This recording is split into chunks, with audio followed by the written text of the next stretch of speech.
Got my coral t-shirt on for a reason today. So Mel, C for Chaos, a integral thinker, perhaps a deep state thinker, presented this notion that Wikileaks is actually releasing more and more damning information as we go.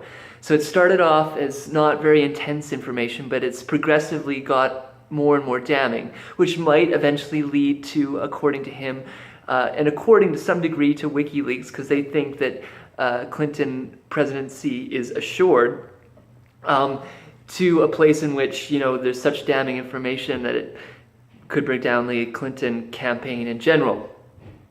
So the particular message that was released today, I think it's WikiLeaks release of Podesta files number 13, it says, I've got to find it here again, I had it, sorry.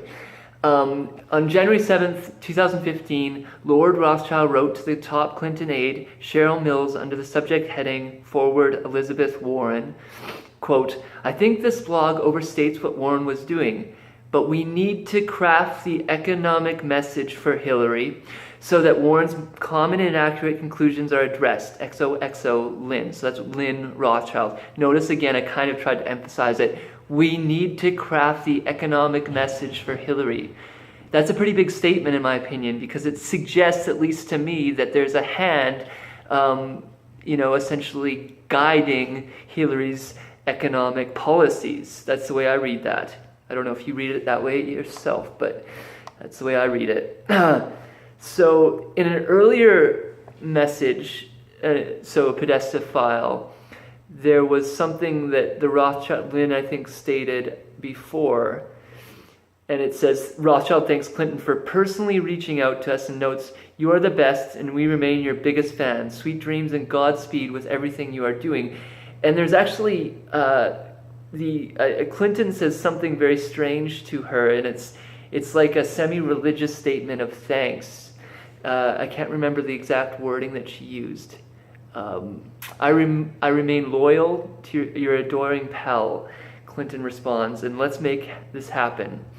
That was, I believe, that was to Miss Rothschild. So there's a lot of strange conversation going back and forth between them. So the primary focus with this video was to say that the WikiLeaks seem to be getting more and more damning, and simultaneously we're seeing a strange cyber warfare, both between WikiLeaks at present, potentially between Russia, but I don't think the first one was related to Russia. I haven't done a lot of research in that, but I know Russia Today was trying to make the argument that they didn't actually release the WikiLeaks prior to WikiLeaks, which was the suggestion by mainstream media in the West, that that's what happened, and that therefore the Russians were actually involved in WikiLeaks. The documentation release of the WikiLeaks files from Podesta. Rather, it seems, at least according to RT, and I kind of touched on it, looked into it a little bit, but it seems that wasn't the case. So look into it yourself. I suggest delving in as much as you can to affirm or deny my suggestions here. Okay, be well.